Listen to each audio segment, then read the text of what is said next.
당신 지금 뭐 하는 거예요? 입주자 대표회의실 문을 박차고 들어가며 소리쳤던 그 순간부터 제 인생이 완전히 바뀌었어요. 50살 평범한 주부였던 제가 아파트 동대표가 되고 전쟁을 시작하게 될 줄은 꿈에도 몰랐죠.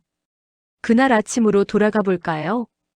오늘 아침 7시 30분 지하주차장에서 또 시작됐어요. 출근하려고 차에 시동을 걸었다가 백미러로 뒤를 보는 순간 한숨이 나왔는데 또 그 검은색 그랜저가 제 차 뒤에 바짝 붙어 있었고 후진을 할 수가 없었어요. 이번 주에만 벌써 세 번째였는데 매번 관리사무소에 전화하면 차주인 연락하겠다고만 하고 20분씩 기다려야 했거든요. 차에서 내려 그랜저 핸들 위에 놓인 전화번호로 전화를 걸었고 3번 신호음이 울렸지만 안 받더라고요. 네 번째 전화에서 겨우 받았는데 남자 목소리가 귀찮다는 듯이 10분만 기다리라고 했어요. 지금 막 씻으려던 참이라면서요.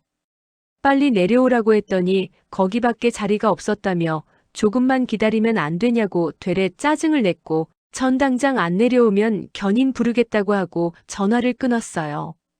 시계를 봤는데 7시 37분이었고 회사는 9시 출근인데 지하철로 1시간 10분 걸리니까 8시 차를 타야 했으며 아파트 정문에서 역까지 걸어서 15분이니까 지금 당장 나가도 빠듯했어요. 5분이 지났고 10분이 지났지만 남자는 안 내려왔어요. 다시 전화를 걸었지만 이번엔 아예 안 받더라고요. 화가 머리끝까지 올라왔고 관리사무소로 전화를 걸어 견인 신청하겠다고 했는데 직원이 당황하면서 조금만 기다려달라고 지금 바로 찾아보겠다고 했어요. 더 이상 참을 수가 없었어요. 엘리베이터를 타고 관리사무소로 올라갔고 문을 열고 들어가니 30대 남자 직원이 전화기를 들고 있었는데 차 주인이 누구냐고 물었더니 난처한 표정으로 1501호라고 했어요. 1501호. 박정훈 회장. 우리 아파트 입주자 대표회의 회장이었어요. 순간 모든 게 이해됐어요. 왜 관리사무소 직원이 저렇게 난처해하는지, 왜 매번 이 차만 불법 주차를 해도 아무 조치가 없는지, 왜 다른 주민들은 단속을 받는데 이 차만 예외인지 알 것 같았거든요. 직원이 조심스럽게 말했는데 회장님이 회의 중이라서 지금은 힘들다고 회의 끝나면 바로 연락하겠다고 했어요. 회의는 10시에 끝난다면서요. 10시요? 지금 7시 50분인데 10시까지 기다리라고요? 그 순간 뭔가 뚝 끊어지는 느낌이 들었어요. 참아왔던 것들이 한꺼번에 터지는 느낌이었는데 비단 주차 문제만이 아니었어요. 엘리베이터 고장 났을 때 한 달 넘게 방치됐던 것, 분리수거장이 항상 더럽게 방치돼 있던 것, 관리비가 매달 오르는데 뭐가 어떻게 쓰이는지 아무도 모르는 것, 민원 넣으면 나중에 하겠다고만 하고 감감무소식인 것들이 전부 떠올랐어요. 관리사무소 직원한테 입주자 대표회의실이 어디냐고 물었고 직원이 깜짝 놀라며 지금 회의 중이라서 들어가시면 안 된다고 했지만 신경 쓰지 않았어요. 복도를 따라 걸어가니 끝에 회의실이 보였고 문 앞에 섰는데 안에서 남자들 웃음소리가 들렸어요.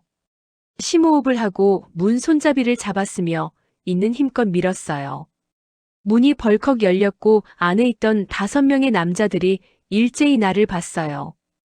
테이블 상석에 앉은 60대 남자가 박정훈 회장이었는데 놀란 표정으로 누구냐고 물었어요. 그때 제가 소리쳤어요. 당신 지금 뭐 하는 거예요? 회의실 안이 조용해졌어요.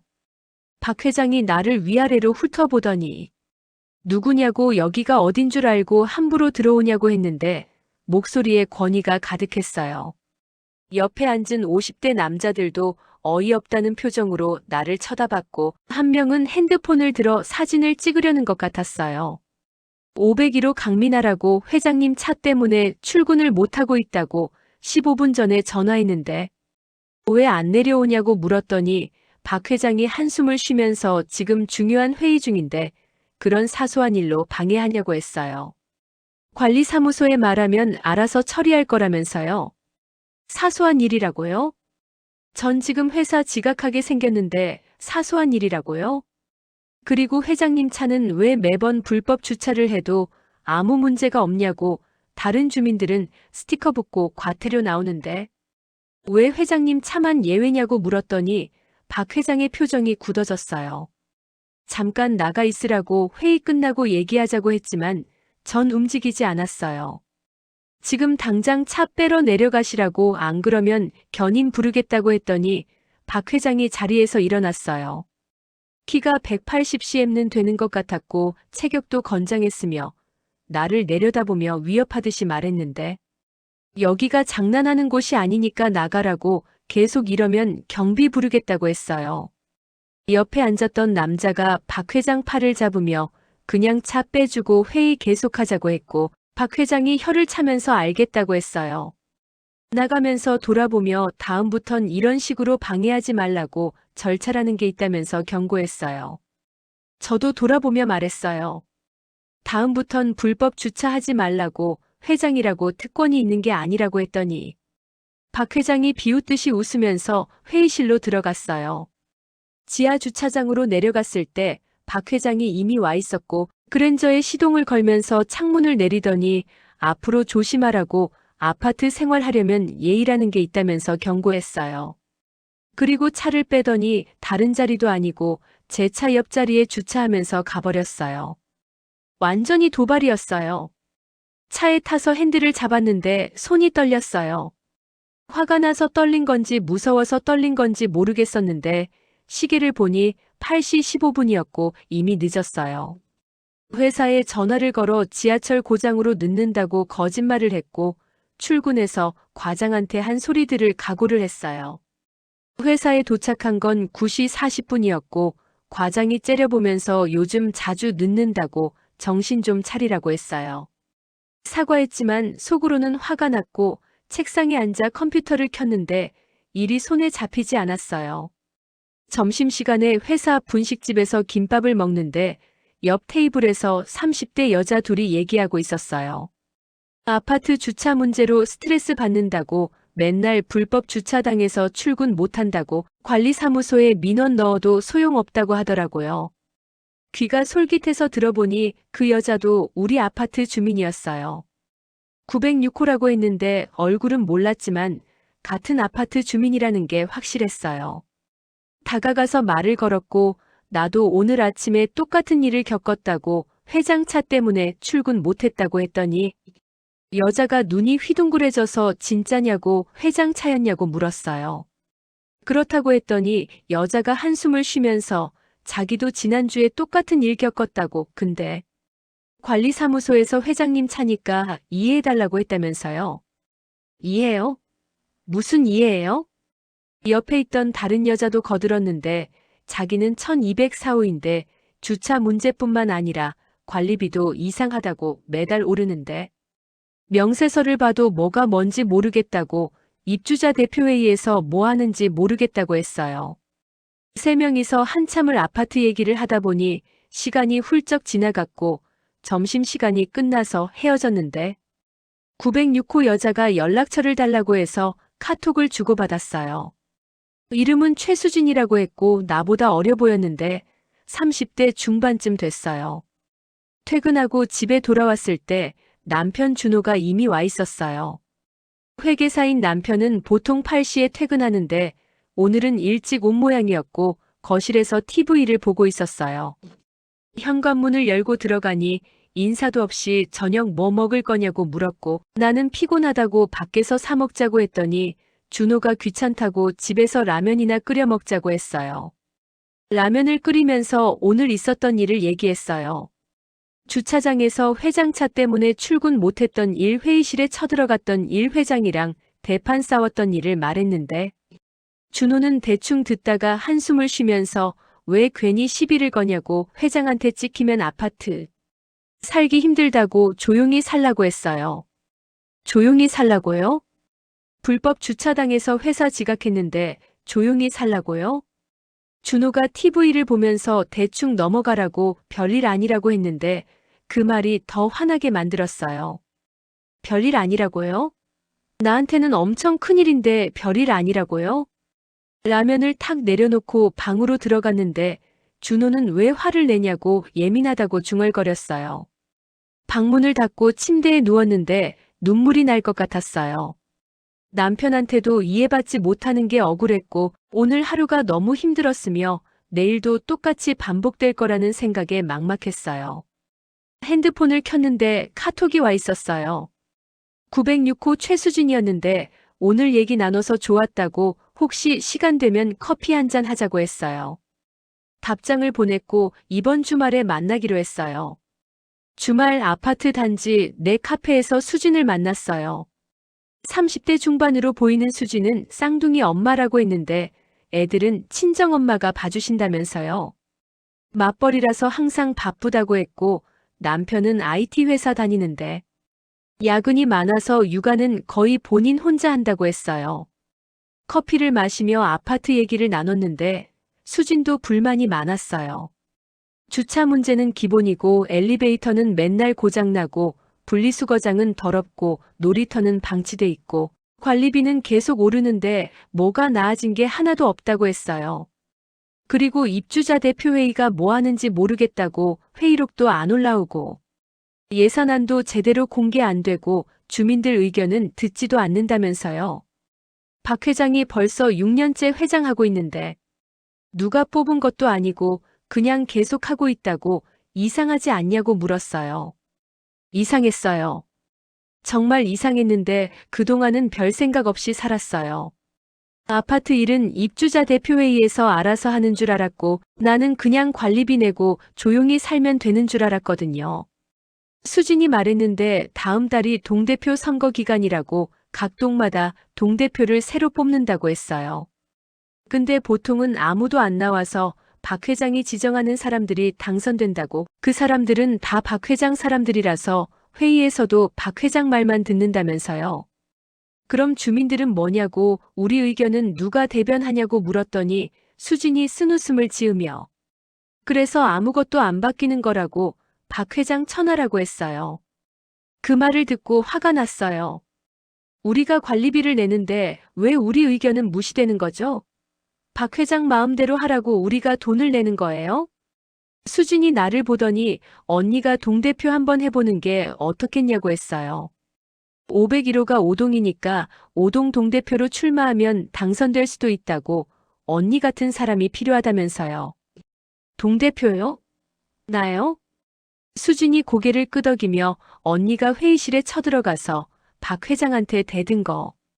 관리사무소 직원들한테 다 소문났다고 다들 시원하다고 했다면서요. 그런 용기 있는 사람이 동대표를 해야 뭐라도 바뀐다고 했어요. 나는 생각해보겠다고 했지만 솔직히 자신이 없었어요. 동대표가 뭘 하는지도 잘 모르고 박 회장 같은 사람을 상대할 수 있을지도 모르겠고 괜히 나섰다가 더 힘들어지는 거 아닌가 싶었거든요. 그날 밤 침대에 누워 생각했어요. 50년을 살면서 항상 조용히 살았어요. 시키는 대로 하고 말 잘 듣고 문제 일으키지 않고 그렇게 착하게 살았는데 뭐가 달라진 게 있나요? 회사에서는 과장한테 무시당하고 집에서는 남편한테 이해받지 못하고 아파트에서는 회장한테 무시당하고 이게 제 인생인가요? 핸드폰을 켜서 아파트 입주자 카페에 들어갔어요.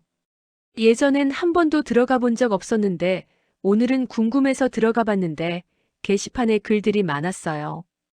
주차 문제로 스트레스 받는다는 글, 관리비가 이상하다는 글, 엘리베이터 언제 고치냐는 글, 분리수거장 청소 좀 해달라는 글, 놀이터 시설. 교체해달라는 글들이 가득했는데 답글은 하나도 없었어요. 그리고 공지사항에 올라온 입주자 대표회의 회의록을 봤는데 한 달에 한 번 올라오는 것 같았고 내용은 간단했어요. 몇 월 몇일 회의했다. 참석자 누구누구, 안건 뭐뭐 이렇게만 쓰여 있었고 구체적으로 뭘 논의했는지는 안 나와 있었어요. 예산안을 찾아봤는데 작년 거밖에 없었고 올해 거는 안 올라와 있었어요. 관리비 명세서를 봤는데 항목만 나와 있었고 구체적으로 뭐에 얼마를 썼는지는 안 나와 있었어요. 이게 맞나요? 이게 정상인가요? 댓글을 봤는데 주민들도 똑같이 의문을 제기하고 있었어요.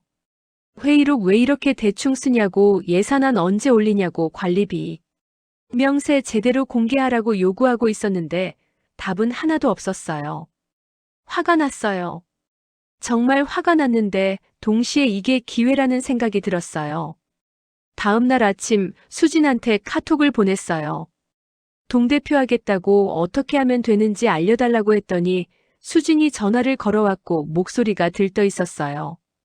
진짜냐고, 정말 하는 거냐고 물었고 나는 그렇다고 해보겠다고 답했어요. 수진이 설명해줬는데 다음 주부터 후보 등록 기간이고 관리사무소에 가서 서류 내면 된다고, 그리고 2주 후에 투표한다고 했어요. 투표는 각 동 주민들이 하는 거라서 5동 주민들한테 지지를 받아야 한다고, 선거운동을 해야 한다면서요. 선거운동이요? 수진이 웃으며 그렇다고, 공약도 만들어야 하고 유세도 해야 한다고, 근데 걱정하지 말라고 자기가 도와주겠다면서요. 자기 남편이 IT 회사 다니니까 온라인 홍보는 남편한테 맡기고 자기는 엄마들 모임에서 입소문 내주겠다고 했어요. 고맙다고 했더니 수진이 천만에요. 언니가 당선되면 우리 아파트가 바뀔 거라면서 기대된다고 했어요. 전화를 끊고 거울을 봤는데 떨리면서도 설렜어요. 50년 인생에서 이런 건 처음이었고 두렵기도 했지만 동시에 뭔가 해낼 수 있을 것 같았어요. 강미나 50살 평범한 주부에서 동대표 후보가 되는 순간이었어요. 다음 주 월요일 관리사무소에 갔어요. 후보 등록하러 왔다고 했더니 직원이 놀란 표정으로 어느 동이냐고 물었고 5동이라고 했더니 더 놀라면서 5동은 이미 후보가 있다고, 박 회장이 추천한 사람이 있다면서요. 그래도 등록할 수 있냐고 물었더니 가능은 하다고, 경선을 하면 된다면서 서류를 줬어요. 신청서를 작성하고 제출했는데 직원이 확인하더니 접수됐다고, 2주 후에 투표라고 했어요. 밖으로 나오는데 복도에서 박 회장과 마주쳤어요. 박 회장이 나를 보더니 눈을 가늘게 뜨면서 뭐하러 왔냐고 물었고 동대표 출마하러 왔다고 답했더니 비웃듯이 웃으면서 재미있는 일 하네, 이겨보라면서 지나갔어요. 그 태도가 더 화나게 만들었어요. 무시하는 거였고 어차피 못 이길 거라고 생각하는 거였으며 나를 우습게 보는 거였어요. 집으로 돌아오는 길에 수진한테 전화를 걸었고 등록했다고 말했더니 수진이 축하한다며 이제부터 시작이라고, 전략을 짜야 한다고 했어요. 그날 저녁 수진이 우리 집으로 왔고 남편도 데려왔어요. 수진 남편 이름은 준혁이라고 했는데 30대 후반으로 보였고 IT 회사에서 마케팅 담당한다면서 선거 전략을 짜는데 도움을 주겠다고 했어요. 세 명이 거실 테이블에 앉아 회의를 했는데 준혁이 노트북을 꺼내 보여줬어요. 아파트 입주자 카페 분석 자료였는데 지난 1년간 가장 많이 올라온 민원이 뭔지 정리한 거였어요. 1위는 주차 문제, 2위는 관리비 투명성, 3위는 시설 관리 부실, 4위는 입주자 대표회의 불통이었고 이 네 가지를 공약으로 내세우면 된다면서요. 수진이 거들었는데 주민들이 제일 원하는 게 투명성이라고, 지금까지는 박 회장이 다 알아서 했는데 앞으로는 모든 걸 공개하고 주민들 의견을 듣겠다고 하면 먹힐 거라고 했어요. 공약을 정리했어요.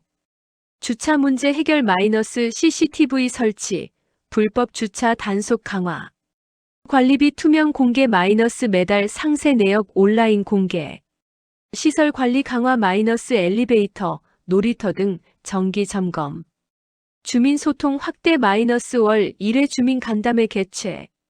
준혁이 이걸 예쁘게 디자인해서 전단지로 만들겠다고 5동각집 우편함에 넣으면 된다면서요. 그리고 아파트 입주자 카페에도 올리고 맘카페에도 공유하면 입소문 날 거라고 했어요. 계획이 세워지니까 현실감이 들었고 정말 해볼 만하다는 생각이 들었으며 이길 수 있을 것 같았어요. 501호 강민아 씨 경고합니다. 아파트 게시판에 붙은 공고문을 보는 순간 온몸에 소름이 돋았어요. 입주자 대표의 명의로 작성된 공문이었는데 제가 허위 사실을 유포하며 선거 운동을 하고 있다는 내용이었고 관리규약 위반으로 제재를 검토 중이라고 쓰여 있었어요. 허위 사실이요? 제가 뭘 허위로 유포했다는 거죠? 공고문을 뜯어내려다가 멈췄어요. 이게 바로 박 회장의 수법이라는 걸 깨달았거든요. 겁을 주는 거였고 주민들한테 저를 문제 있는 사람으로 낙인 찍으려는 거였으며 선거를 포기하게 만들려는 거였어요. 하지만 전 포기하지 않았어요. 일주일 전으로 돌아가 볼게요. 전단지가 완성된 날이었는데 준혁이 디자인한 전단지가 정말 예뻤어요. A사 용지의 컬러로 인쇄된 전단지에는 제 사진과 함께 4가지 공약이 깔끔하게 정리돼 있었고 하단에는 아파트 입주자, 카페 주소와 제 연락처가 적혀 있었어요.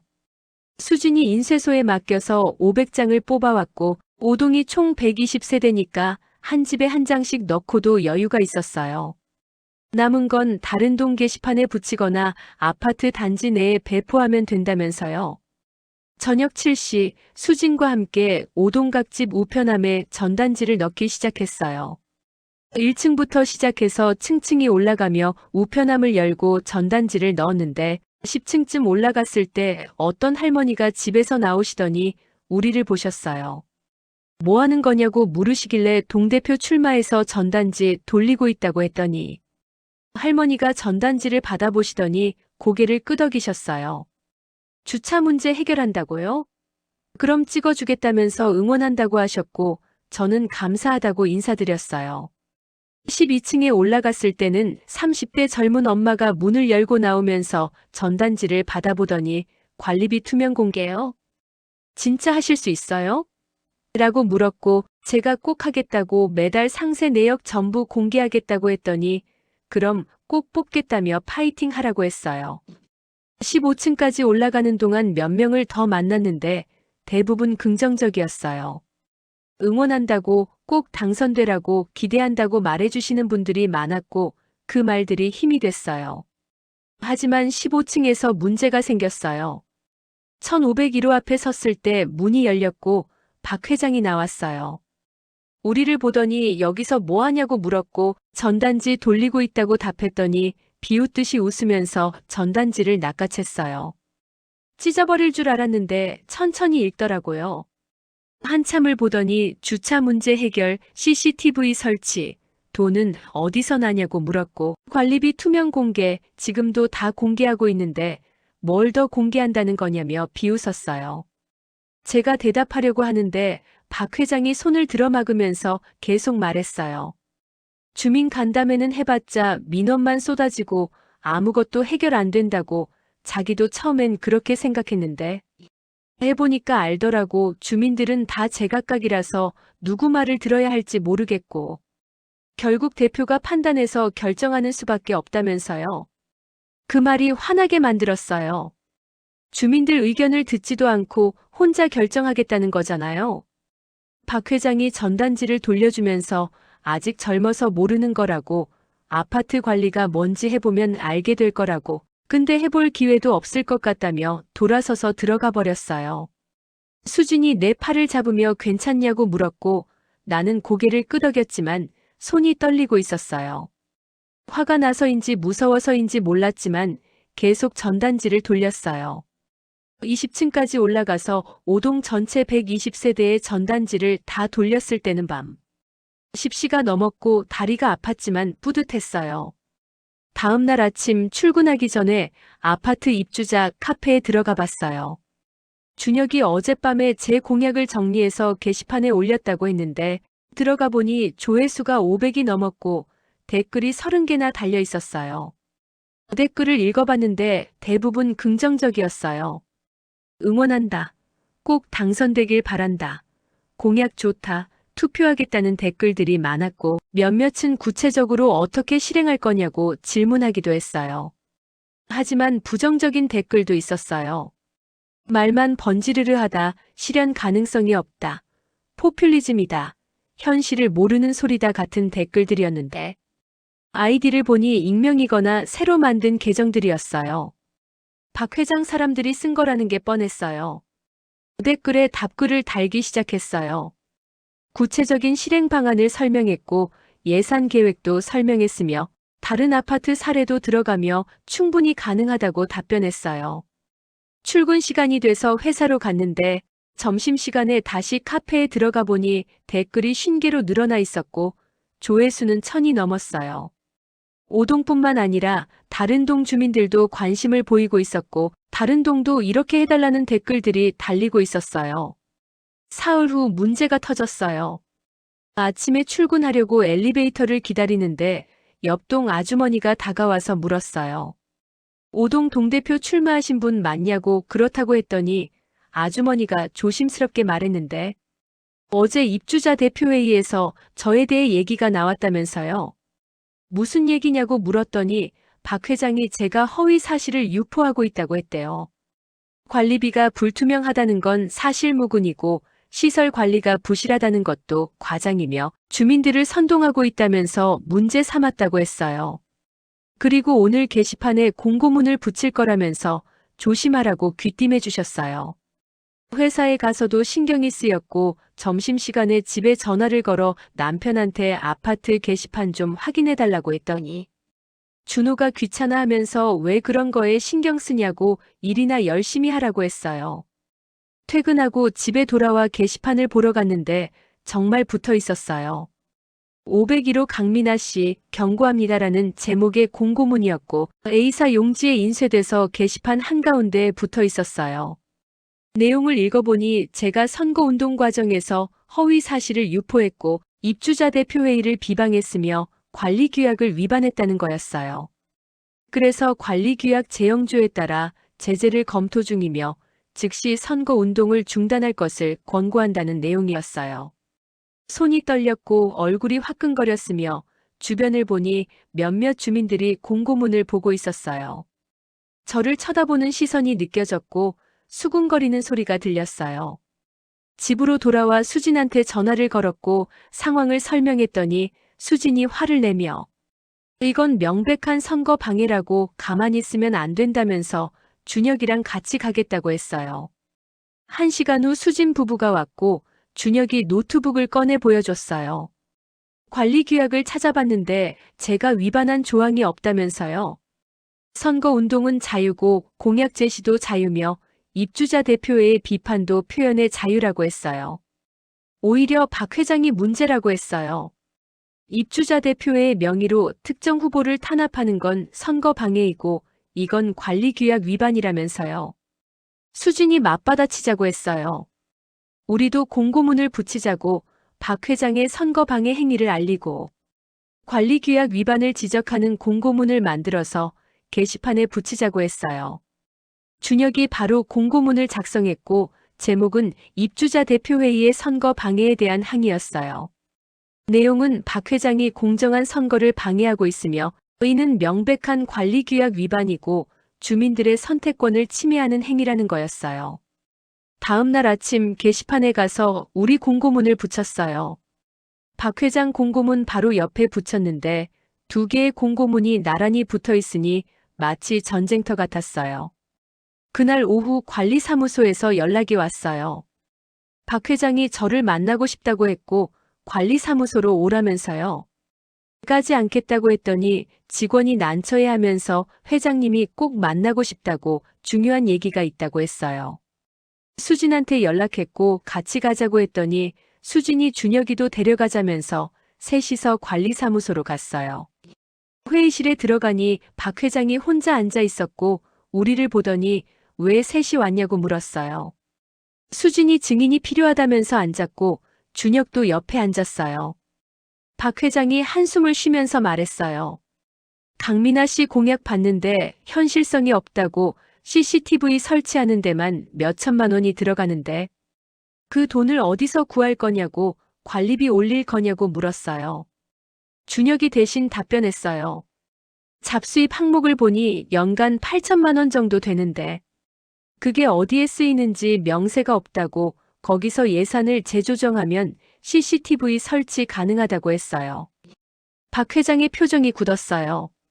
잡수입은 이미 다 쓰고 있다고 관리사무소 운영비, 시설 유지비 등등 다 쓰고 있다면서요. 수진이 물었어요. 그럼 내역 공개하면 되잖아요. 뭐에 얼마 썼는지 보여주면 주민들도 이해할 거라고 했더니 박 회장이 짜증을 내며 왜 그런 걸 일일이 공개해야 하냐고 입주자 대표회의를 못 믿냐고 되물었어요. 못 믿는다고 답했어요. 투명하게 공개 안 하니까 못 믿는다고 6년간 박 회장이 회장하면서 뭐가 나아진 게 있냐고 물었더니 박 회장이 자리에서 벌떡 일어났어요. 나이도 어린 사람이 예의가 없다고 6년간 자기가 얼마나 고생했는데 이런 소리를 듣냐고 당장 나가라면서 소리를 질렀어요. 우리는 일어나서 나왔고 복도에서 수진이 웃으면서 저 사람 완전히 당황했다고 잡수입 건드리니까 발끈하더라면서요. 뭔가 있는 것 같다고 했어요. 그날 밤 준혁이 자료 조사를 시작했어요. 아파트 관리비 명세서를 1년치 다 다운로드 받아서 분석했는데 잡수입 항목이 매달 나오는데 구체적인 내역은 없었어요. 그냥 잡수입 마이너스 700만 원 이런 식으로만 적혀 있었고 어디서 들어온 돈인지 뭐에 쓴 건지 전혀 알 수 없었어요. 준혁이 계산기를 두드리더니 1년이면 8,400만 원이라고 적지 않은 돈인데 이게 다 어디로 갔는지 모른다는 게 이상하다면서요. 수진이 혹시 횡령 아니냐고 물었고 준혁이 가능성이 있다면서 증거를 찾아야 한다고 했어요. 관리사무소 장부를 확인해야 하는데 어떻게 볼 수 있을지 모르겠다면서요. 그때 생각이 났어요. 906호 수진 옆집에 사는 아주머니가 관리사무소에서 일한다고 했던 게요. 수진한테 말했더니 수진이 그 언니 하면서 내일 한번 만나보자고 했어요. 다음 날 저녁 906호 옆집 아주머니를 만났어요. 이름은 김영애 씨였고 40대 중반으로 보였으며 관리사무소에서 회계 업무를 담당한다고 했어요. 수진이 상황을 설명했고 잡수입 내역을 좀 볼 수 있겠냐고 조심스럽게 물었어요. 영애 씨가 난처한 표정을 지으면서 그건 좀 곤란하다고 내부 자료라서 함부로 보여줄 수 없다고 했어요. 하지만 잠깐 망설이더니 작은 목소리로 말했는데 사실 자기도 이상하다고 생각했다면서요. 잡수입이 뭐냐고 물었더니 주로 광고 수입이라고 했어요. 아파트 엘리베이터나 게시판에 붙는 광고들에서 나오는 돈인데 연간 8천만 원 정도 된다고 했어요. 그런데 그 돈이 어디로 가는지 자기도 정확히 모르겠다면서요. 장부에는 기타 운영비로만 처리돼 있고 영수증도 제대로 안 붙어 있으며 박 회장이 직접 관리한다고 해서 자기는 손을 못 댄다고 했어요. 수진이 물었어요. 그럼 횡령 가능성이 있는 거냐고 영희 씨가 조심스럽게 고개를 끄덕이며 확실하진 않지만 의심스럽다고 근데 이걸 어떻게 증명할지 모르겠다면서요. 증거가 필요하다고 했어요. 장부 사본이나 영수증이나 뭐든 증거가 있어야 한다고 했더니 영희 씨가 더 난처한 표정을 지으면서 그건 정말 곤란하다고 자기 일자리가 위험해질 수 있다고 했어요. 이해한다고 억지로 부탁하지 않겠다고 했는데 영희 씨가 한참을 고민하더니 작은 목소리로 말했어요. 다음 주에 회계 감사가 있는데 그때 감사 자료를 복사해야 한다고 그때 몰래 사본 하나 더 떠서 줄 수는 있을 것 같다면서요. 정말이냐고 물었더니 고개를 끄덕이며 근데 이건 정말 비밀로 해달라고 박 회장이 알면 자기가 잘릴 거라면서 부탁했어요. 약속했어요. 절대 비밀로 하겠다고 영희 씨 이름은 절대 거론하지 않겠다고 했어요. 일주일이 지났고 드디어 투표일 3일 전이 됐어요. 영희 씨한테서 연락이 왔고 만나자고 해서 아파트 단지 밖 카페에서 만났어요.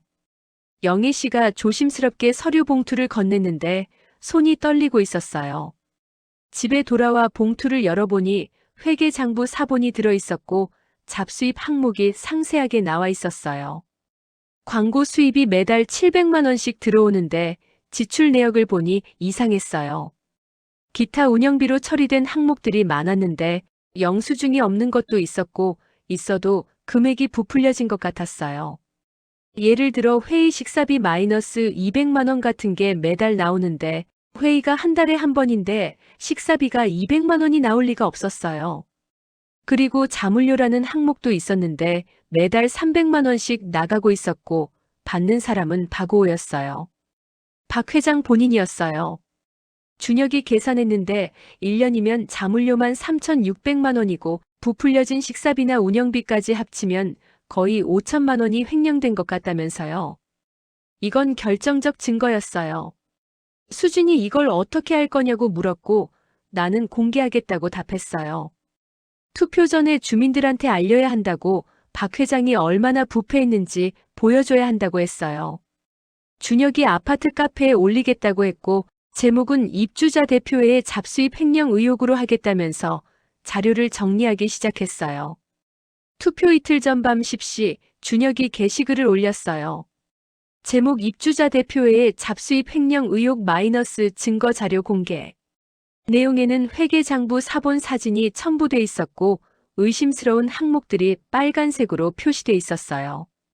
자물료 3,600만 원, 부풀려진 식사비 1,200만 원, 영수증 없는 기타 운영비 800만 원, 총 5,600만 원이 부당하게 지출됐다는 내용이었어요. 게시글을 올리고 30분 만에 조회수가 500을 넘었고 댓글이 폭발적으로 달리기 시작했어요. 이게 진짜예요? 헐 대박. 횡령 맞네요 이거. 경찰 신고해야 하는 거 아니에요? 박 회장 완전 도둑이었네. 우리 관리비가 저렇게 새고 있었어요? 댓글이 100개, 200개, 300개로 늘어났고 조회수는 3,000을 넘어섰어요. 오동뿐만 아니라 전체 아파트 주민들이 보고 있었고 분노하고 있었어요. 자정이 넘어서 박 회장한테서 전화가 왔어요. 받지 않았는데 문자가 왔어요. 당장 게시글 내려라. 이건 명예훼손이다. 고소하겠다. 무시했어요. 다음 날 아침 아파트가 발칵 뒤집혔어요. 주민들이 관리사무소 앞에 몰려들었고 박 회장을 나오라고 소리쳤어요. 경비원들이 막았지만 주민들은 물러서지 않았어요. 박 회장이 결국 나왔고 주민들 앞에서 해명했어요. 자물료는 정당한 대가라고 식사비도 실제로 쓴 거라고 횡령이 아니라고 했지만 주민들은 믿지 않았어요. 누군가 소리쳤어요. 영수증 보여줘요. 다른 사람도 소리쳤어요. 자문이 뭔데 매달 300만 원씩 받아요? 박 회장이 당황하면서 입주자 대표회의에서 결정한 거라고 합법적인 절차라고 했지만 주민들은 야유를 보냈어요. 결국 박 회장이 다시 관리사무소로 들어갔고 주민들은 해산하지 않았어요. 투표일까지 계속 진상규명을 요구하겠다면서요. 투표 전날 오동 게시판에 또 다른 공고문이 붙었어요. 이번엔 박 회장이 동대표 출마를 사퇴한다는 내용이었어요. 개인 사정으로 더 이상 출마할 수 없다면서 주민들께 사과한다는 거였어요. 수진한테 전화가 왔고 봤냐고 물었어요. 박 회장 후보가 사퇴했다고 이제 나만 남았다면서 사실상 당선 확정이라고 했어요. 하지만 기쁘지만은 않았어요. 박 회장은 도망친 거였고 횡령 문제는 아직 해결되지 않았으며 입주자 대표회의 다른 사람들도 공범일 가능성이 있었거든요. 투표일 아침 오동 주민 120세대 중 98세대가 투표했고 나는 92표를 얻었어요. 압도적인 승리였어요. 개표가 끝나고 당선 확정 문자를 받았을 때 눈물이 났어요. 수진이 축하한다며 안아줬고 준혁도 축하한다며 악수를 청했어요. 하지만 이건 시작일 뿐이었어요. 이제부터 진짜 전쟁이 시작되는 거였어요. 회의를 시작하겠습니다. 입주자 대표회의실에서 제가 처음으로 한 말이었는데 테이블에 앉은 5명의 남자 동대표들이 절 쳐다보는 시선이 불편했어요. 무시하는 눈빛, 비웃는 표정, 심지어 한 명은 팔짱을 끼고 다리를 떨면서 대놓고 짜증을 내고 있었어요. 첫 회의부터 전쟁이었어요. 당선되고 일주일 후 첫 입주자 대표회의가 열렸어요. 회의실에 들어갔을 때 이미 5명의 남자 동대표들이 앉아 있었는데 전부 50대에서 60대였고 전부 박 회장과 오랫동안 함께 일했던 사람들이었어요. 저를 보더니 인사는커녕 그냥 쳐다보기만 했고 한 명은 헛기침을 하면서 노골적으로 불쾌함을 드러냈어요. 자리에 앉았는데 박 회장 자리였던 상석은 비어 있었고 저는 끝자리에 앉았어요. 회의를 시작하자고 했더니 이동 동대표인 50대 남자가 물었어요. 회장은 누가 하냐고 박 회장이 물러났으니 새로 선출해야 하는 거 아니냐면서요. 그 말에 다른 동대표들이 고개를 끄덕이며 맞다고 회장 없이 회의를 어떻게 하냐고 했어요. 민주적으로 선출하면 된다고 했더니 삼동 동대표인 60대 남자가 비웃으며 그럼 누가 할 건데요? 혹시 본인이 하려고요? 라고 물었고 저는 아니라고 투표로 정하면 된다고 답했어요.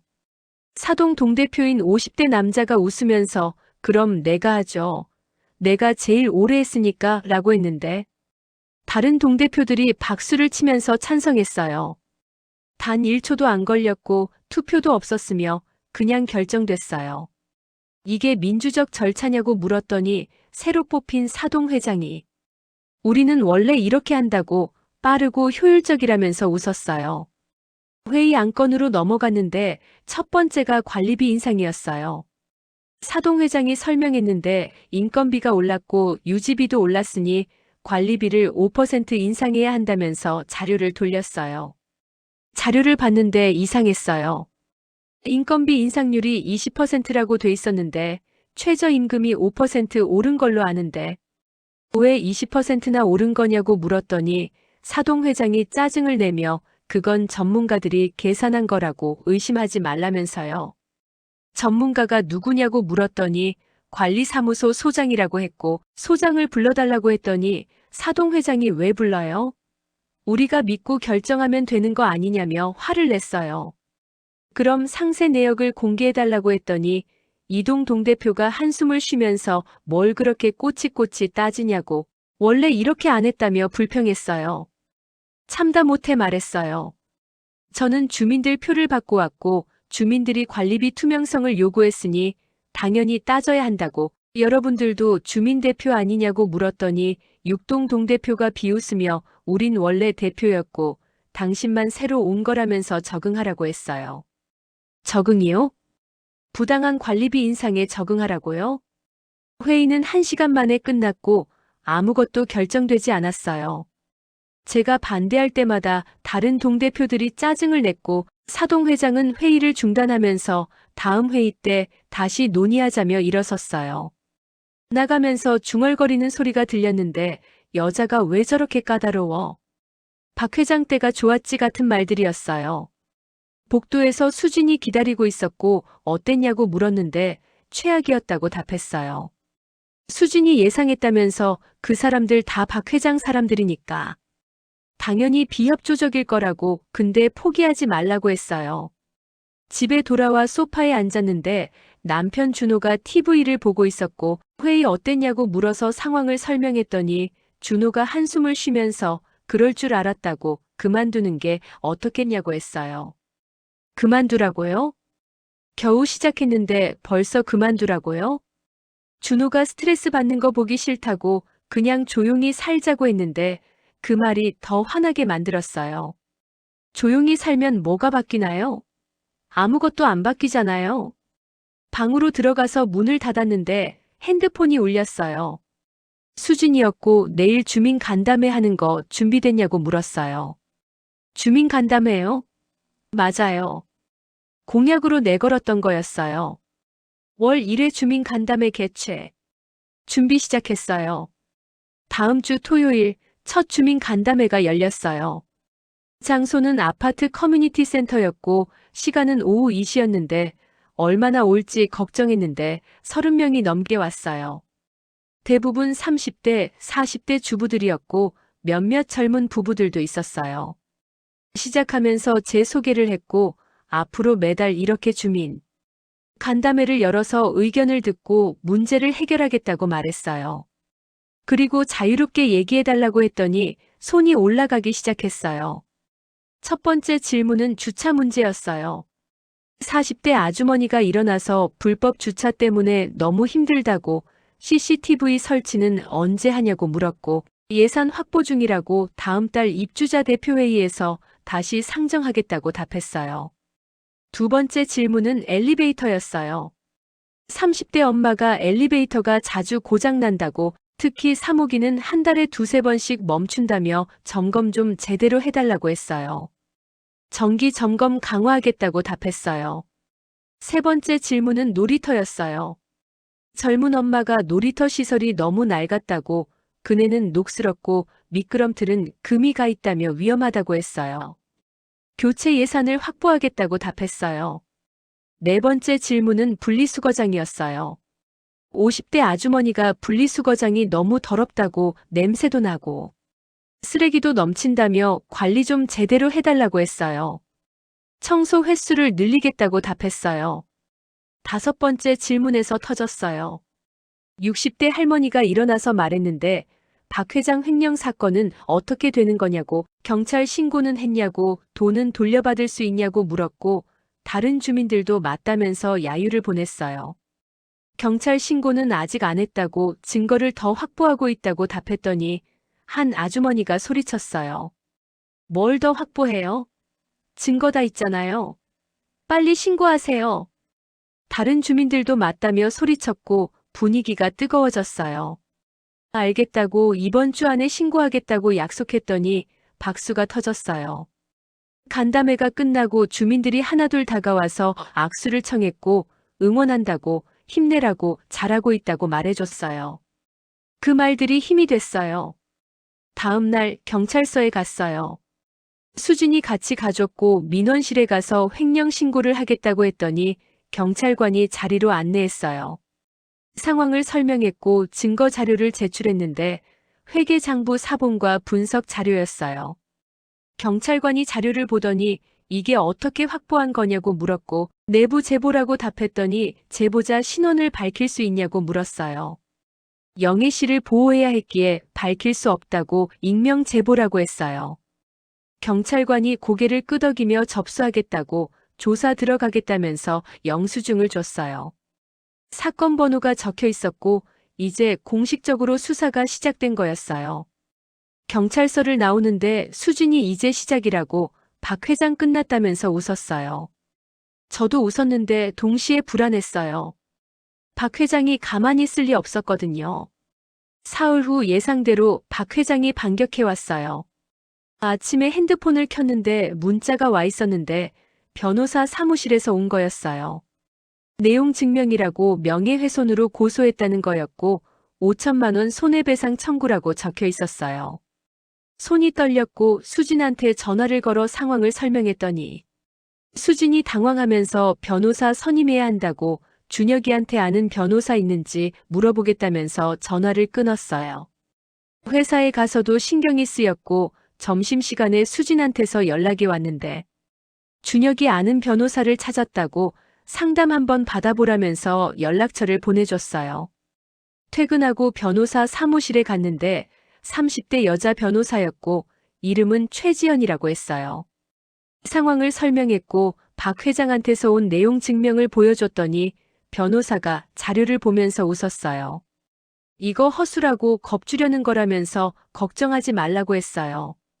명예훼손이 성립하려면 허위 사실이어야 하는데 저희가 제시한 건 사실이고 증거도 있으니까 문제 없다고 했어요. 오히려 역고소할 수 있다고, 선거방해로 박 회장을 고소하면 된다면서 제가 승소 가능성이 높다고 했어요. 역고소요? 그 말이 마음에 들었어요. 당하고만 있을 수는 없었거든요. 변호사 선임을 했고 비용은 300만 원이었는데 수진이 절반 내겠다면서 150만 원을 보태줬어요. 고맙다고 했더니 수진이 우리가 한 배를 탔다면서 웃었어요. 일주일 후 두 번째 입주자 대표회의가 열렸어요. 이번엔 준비를 했고 수진이 만든 자료를 들고 갔어요. 관리비 인상안에 대한 반박 자료였는데 다른 아파트 사례와 비교 분석한 거였어요. 회의실에 들어가니 동대표들이 이미 앉아 있었고 저를 보더니 인상을 찌푸렸어요. 사동 회장이 시작하자면서 지난번에 논의한 관리비 인상안을 표결에 붙이겠다고 했어요. 잠깐만이라고 제가 준비한 자료가 있다면서 자료를 돌렸는데 동대표들이 받아보더니 한숨을 쉬었어요. 자료를 설명했어요. 우리 아파트 관리비는 이미 인근 아파트보다 15% 높고 인건비 인상률도 과도하며 유지비도 부풀려져 있다고 지적했어요. 그러니 인상이 아니라 오히려 인하를 검토해야 한다고 말했어요. 사동 회장이 헛웃음을 치면서 인하요? 말도 안 된다며 자료를 던졌어요. 다른 동대표들도 말도 안 된다며 야유를 보냈는데 이동 동대표는 이게 뭐 하는 거냐며 회의 시간 낭비하지 말라고 했어요. 그럼 주민투표에 붙이자고 했어요. 관리비 인상을 주민들한테 물어보자고 민주적으로 결정하자고 했더니 사동 회장이 코웃음을 치면서 주민투표요? 그런 거 우리 아파트에서 해본 적 없다면서 거부했어요. 왜 안 되냐고 주민들 돈인데 주민들한테 물어보는 게 당연하지 않냐고 했더니 육동 동대표가 소리를 질렀어요. 우리가 대표로 뽑혔으니까 우리가 결정하는 거라고 주민들은 우리 결정 따르면 된다면서요. 그게 민주주의냐고 독재 아니냐고 했더니 삼동 동대표가 벌떡 일어나서 독재요? 지금 우릴 독재자라고 한 거예요? 라며 화를 냈어요. 회의실 분위기가 험악해졌고 사동 회장이 오늘 회의는 여기서 끝내자며 일어섰어요.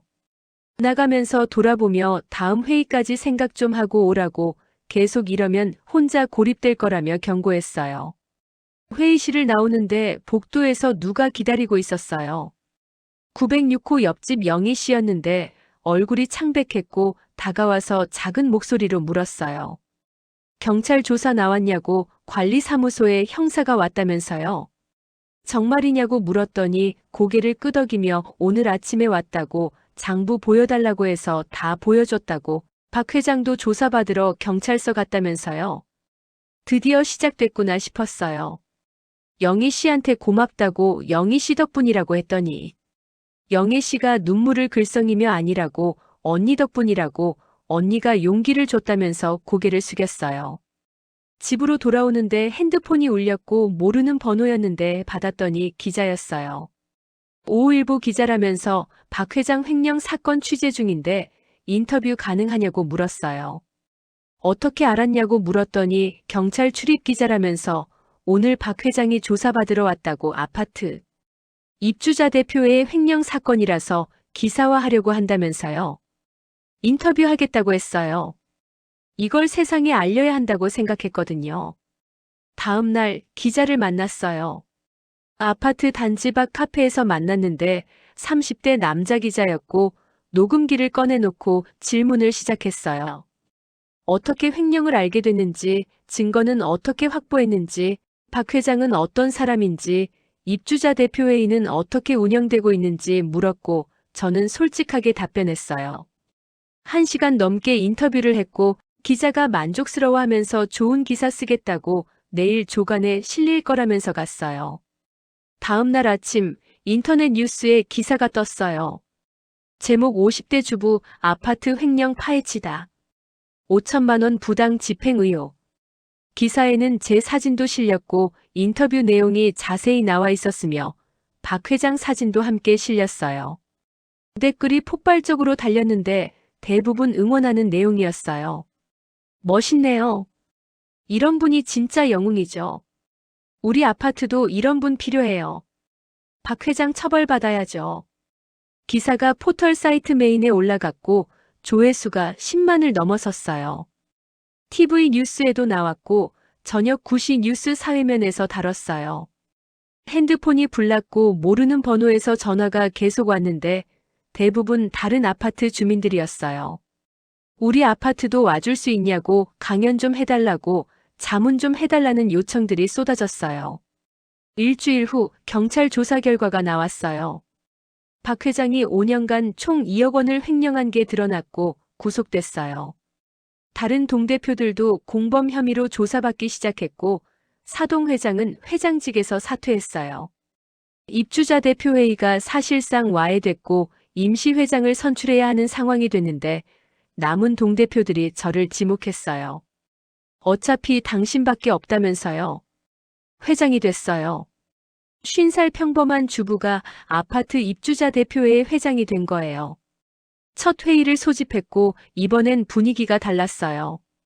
동대표들이 저를 존중했고 제 의견을 경청했으며 반대하지 않았어요. 아니, 반대할 수가 없었어요. 저 말고는 아무도 안 남았거든요. 관리비 인하안을 상정했고 만장일치로 통과됐어요. 주차장 CCTV 설치안도 통과됐고 놀이터 시설 교체안도 통과됐으며 엘리베이터 정기 점검 강화안도 통과됐어요.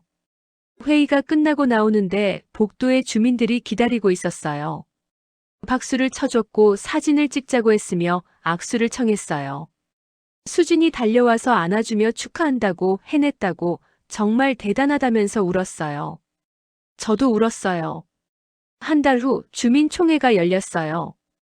커뮤니티 센터에 200명 넘는 주민들이 모였고 저는 단상에 올라 마이크를 잡았어요. 그동안의 일들을 보고했어요.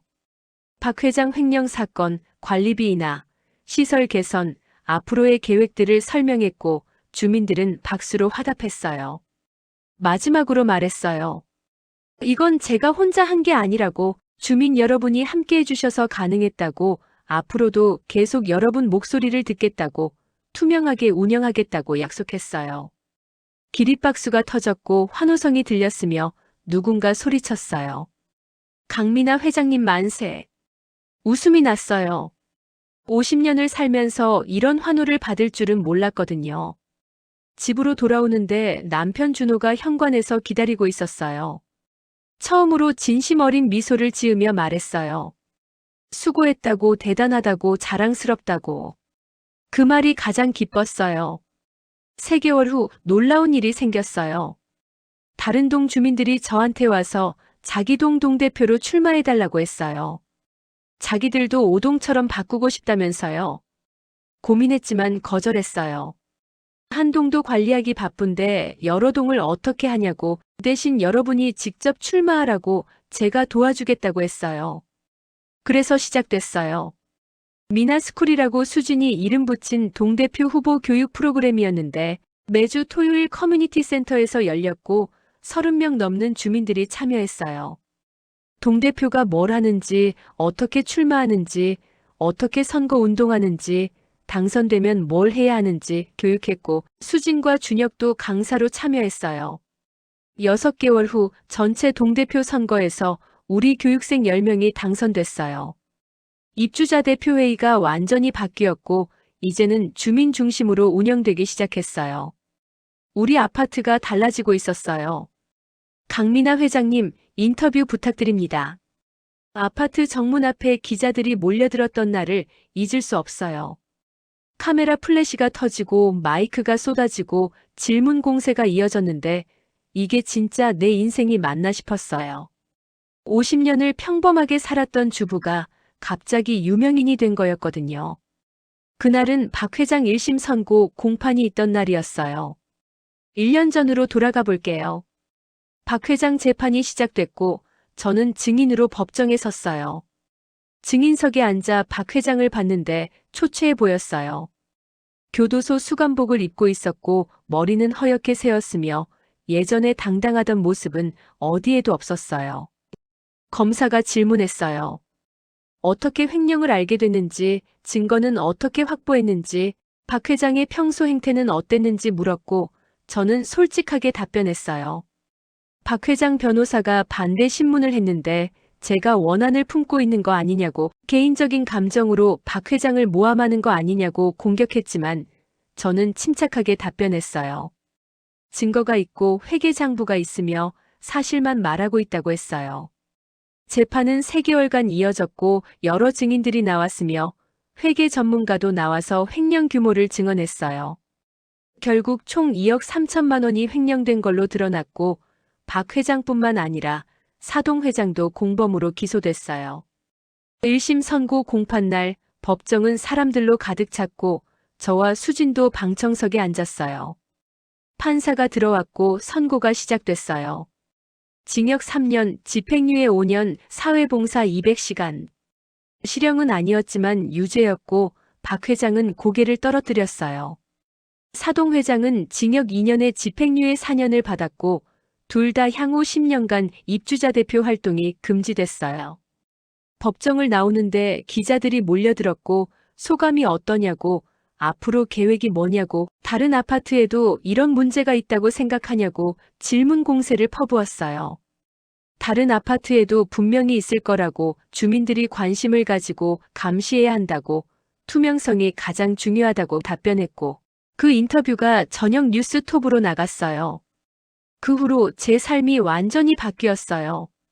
전국 각지에서 연락이 왔고 강연 요청이 쏟아졌으며 TV 프로그램 출연 제안도 들어왔어요. 처음엔 거절했는데 수진이 말했어요. 이게 기회라고, 더 많은 사람들한테 알려야 한다고, 혼자만 잘 살면 뭐 하냐면서요. 맞는 말이었어요. 첫 강연은 서울 강남구 한 아파트 커뮤니티 센터였는데 200명 넘게 왔고 대부분 40대, 50대 주부들이었어요. 제 경험을 얘기했고 어떻게 동대표가 됐는지, 어떻게 싸웠는지, 어떻게 이겼는지 설명했어요. 강연이 끝나고 질문 시간에 한 아주머니가 울면서 말했어요. 자기 아파트도 똑같다고, 입주자 대표회의가 독단적으로 운영되고 있다고, 관리비는 계속 오르는데 투명하게 공개 안 된다고, 어떻게 해야 하냐고 물었어요. 출마하라고 답했어요. 직접 동대표로 출마해서 바꾸라고, 혼자 힘들면 같이 할 사람을 찾으라고, 주민들은 생각보다 많이 불만을 가지고 있다고, 용기만 있으면 된다고 말했어요. 그 아주머니가 고맙다며 악수를 청했고 꼭 출마하겠다면서 갔어요. 두 번째 강연은 부산이었고 세 번째는 대구였으며 네 번째는 대전이었어요. 한 달에 4~5번씩 전국을 다니며 강연을 했고 매번 200명 넘게 모였으며 모두가 비슷한 고민을 하고 있었어요. 3개월 후 놀라운 소식이 들려왔어요. 제 강연을 들었던 강남 아파트 아주머니가 정말로 동대표로 출마했고 당선됐다는 거예요. 그리고 입주자 대표회의를 개혁하기 시작했고 관리비를 투명하게 공개했으며 주민 간담회를 시작했다고 했어요. 부산에서도 연락이 왔고 대구에서도 연락이 왔으며 대전에서도 연락이 왔어요. 제 강연을 들은 사람들이 하나둘씩 움직이기 시작한 거예요. 6개월 후에는 전국에서 30명 넘는 사람들이 동대표로 당선됐고 모두가 저한테 연락을 해서 고맙다고, 용기를 줬다고, 계속 활동하겠다고 말했어요. 이 사람들을 모아야겠다고 생각했어요. 혼자 싸우면 외롭지만 함께 싸우면 힘이 되니까요. 수진이랑 준혁이랑 회의를 했고 온라인 커뮤니티를 만들기로 했어요. 이름은 투명한 아파트 만들기 모임이었고 카페를 개설했는데 일주일 만에 회원이 500명이 넘었고 한 달 만에 2,000명이 넘었어요. 카페에서는 정보를 공유했어요. 어떻게 동대표로 출마하는지, 어떻게 선거 운동하는지, 어떻게 입주자 대표회의를 운영하는지, 어떻게 관리비를 투명하게 공개하는지 노하우를 나눴고 서로 응원했어요. 1년 후 TV 프로그램 출연 제안이 왔어요. 아침 토크쇼였는데 시청률이 높은 프로그램이었고 PD가 전화를 걸어와서 제 이야기를 더 많은 사람들한테 알리고 싶다고 출연해달라면서 부탁했어요. 고민했지만 수락했어요. 이게 기회라고 생각했거든요. 촬영날 방송국에 갔는데 분장실에서 메이크업을 받았고 대기실에서 기다렸으며 스태프가 나오라고 해서 스튜디오로 들어갔어요. MC가 저를 소개했고 박수가 터졌으며 자리에 앉았어요. 인터뷰가 시작됐고 MC가 질문했어요. 어떻게 동대표가 됐는지, 어떻게 싸웠는지, 지금은 뭘 하고 있는지 물었고 저는 솔직하게 답변했어요. 방청객들이 웃었고 박수를 쳤으며 공감했어요. 특히 주차장 이야기를 할 때 방청객 한 분이 소리쳤어요. 저희 아파트도 똑같아요. 다른 분들도 맞다면서 웃었어요. 프로그램이 끝나고 MC가 악수를 청하며 정말 멋있다고, 존경한다면서 응원했어요. 방송이 나간 후 반응이 폭발적이었어요.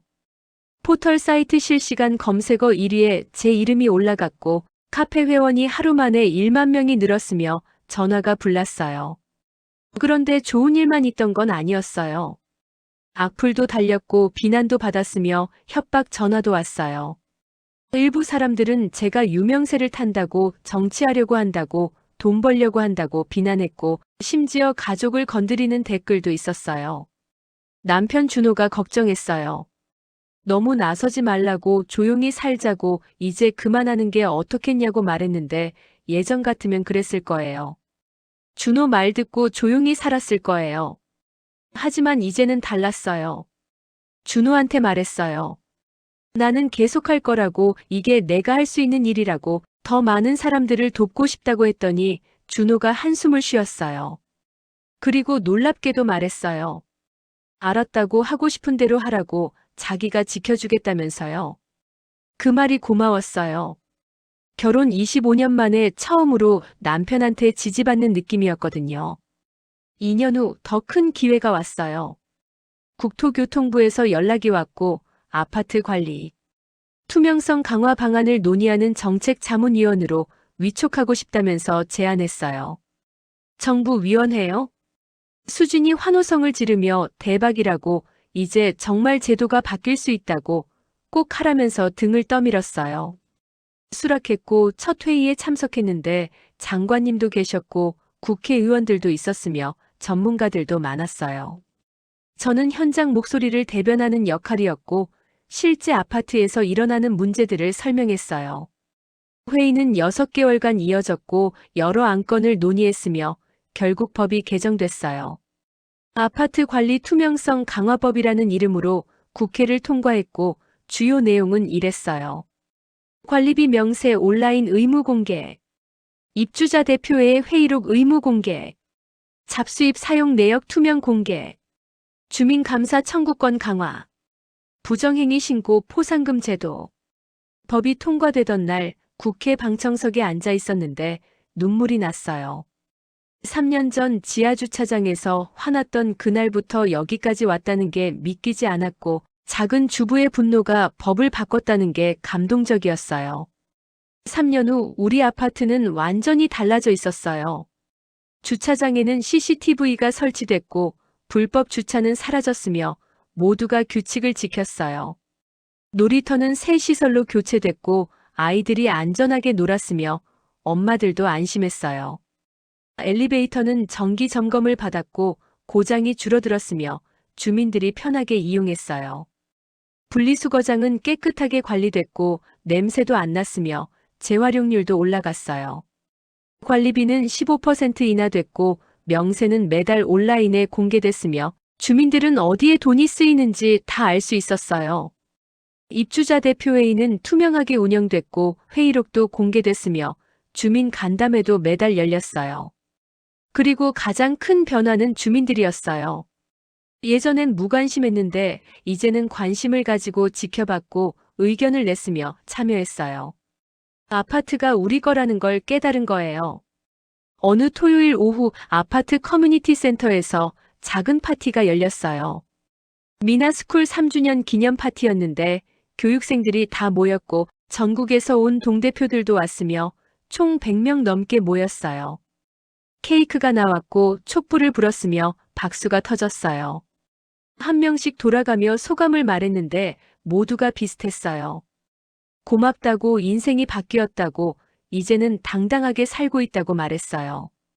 강남 아파트에서 온 김 회장은 이제 입주자 대표회의 회장이 됐고 부산에서 온 이동 대표는 구청 정책자문위원이 됐으며 대구에서 온 박동 대표는 시민단체를 만들어서 활동하고 있다고 했어요. 마지막으로 제가 마이크를 잡았어요. 3년 전 제가 시작했을 때 혼자였다고 무섭고 외로웠지만 지금은 이렇게 많은 사람들이 함께하고 있다고 여러분이 있어서 가능했다고 앞으로도 계속 함께 걸어가자고 말했어요. 기립박수가 터졌고 환호성이 들렸으며 누군가 소리쳤어요. 강민아 만세. 웃음이 났어요. 3년 전 그때처럼요. 파티가 끝나고 집으로 돌아오는데 수진이 옆에서 걸으면서 물었어요. 행복하냐고, 후회 안 하냐고, 다시 돌아간다면 똑같이 하겠냐고요. 고민할 필요도 없었어요. 당연히 똑같이 할 거라고, 아니 더 빨리 시작할 거라고, 3년을 허비하지 말고 바로 출마할 거라며 웃었어요. 수진도 웃었고 둘이서 한참을 웃었어요. 집에 도착해서 현관문을 열었는데 준호가 거실에서 기다리고 있었어요. 옆에는 샴페인이 준비돼 있었고 초콜릿도 있었으며 테이블에는 꽃다발이 놓여 있었어요. 깜짝 놀라서 왜 이러냐고 물었더니 준호가 미소 지으며 말했어요. 3년간 수고했다고, 자랑스럽다고 축하한다면서 꽃다발을 건넸어요. 눈물이 났어요. 준호가 이렇게 해준 게 처음이었거든요. 샴페인을 따랐고 건배를 했으며 둘이서 소파에 앉아 얘기를 나눴어요. 오랜만에 제대로 된 대화였고 오랜만에 서로를 봤으며 오랜만에 부부 같았어요. 그날 밤 침대에 누워 천장을 봤어요. 3년 전 그날이 떠올랐어요. 지하 주차장에서 화났던 그날, 회의실 문을 박차고 들어갔던 그날, 동대표 출마를 결심했던 그날, 모든 게 어제 일 같았어요. 50살에 시작한 새로운 인생이었고 평범한 주부가 작은 영웅이 된 이야기였으며 한 사람의 용기가 수천 명을 바꾼 기적이었어요. 핸드폰을 켰는데 카톡이 와 있었어요. 투명한 아파트 만들기 모임 단체방이었고 밤늦게까지 사람들이 수다를 떨고 있었어요. 오늘 파티 좋았다고 내년에도 하자고 더 많은 사람들을 모으자고 얘기하고 있었어요. 메시지를 남겼어요. 여러분, 오늘 정말 고마웠어요. 3년간 함께 해줘서 고마웠고 앞으로도 계속 함께 걸어가요. 우리가 바꾸고 있어요. 천천히 하지만 확실하게. 우리 아파트를, 우리 동네를, 우리 세상을. 작은 변화가 모여 큰 변화가 되니까요. 힘내요, 모두. 전송을 눌렀고 핸드폰을 내려놨어요. 창밖을 보니 우리 아파트가 보였어요. 불이 하나둘 꺼지고 있었고 평화로웠으며 조용했어요. 3년 전과는 완전히 다른 모습이었어요. 미소가 지어졌어요. 강민아 53세, 아파트 입주자 대표회의 회장, 국토교통부 정책자문위원, 그리고 누구보다도 용감한 평범한 주부. 이게 제 이름이에요. 다음 날 아침 출근 준비를 하는데 핸드폰이 울렸어요. 모르는 번호였지만 받았더니 젊은 여자 목소리가 들렸어요. 경기도 어느 아파트에 산다면서 입주자 대표회의가 말을 안 듣는다고 관리비가 이상하다고 도와달라고 했어요. 웃음이 났어요. 또 시작이구나 싶었어요. 하지만 이번엔 혼자가 아니에요. 수천 명이 함께하고 있고 법도 바뀌었으며 시스템도 갖춰졌어요. 괜찮다고 걱정하지 말라고 제가 도와주겠다고 먼저 동대표로 출마해보라고 혼자 힘들면 우리 모임에 들어오라고 같이 싸우면 이길 수 있다고 말했어요. 여자가 고맙다며 울먹였고 꼭 출마하겠다며 전화를 끊었어요. 핸드폰을 내려놓고 거울을 봤는데 거울 속 내 모습이 당당해 보였어요. 50대 중반이 됐지만 예전보다 훨씬 생기 있어 보였고 눈빛이 살아있었으며 웃고 있었어요. 집을 나섰고 엘리베이터를 탔으며 1층으로 내려갔어요. 로비를 지나가는데 청소하시던 미화원 아주머니가 인사를 하셨고 경비 아저씨도 웃으며 손을 흔드셨어요. 주민들도 반갑게 인사했고 아이들도 안녕하세요 하며 고개를 숙였어요. 아파트 정문을 나서는데 햇살이 따사로웠고 바람이 시원했으며 하늘이 맑았어요. 오늘도 좋은 하루가 될 것 같았어요. 강민아의 전쟁은 계속됩니다.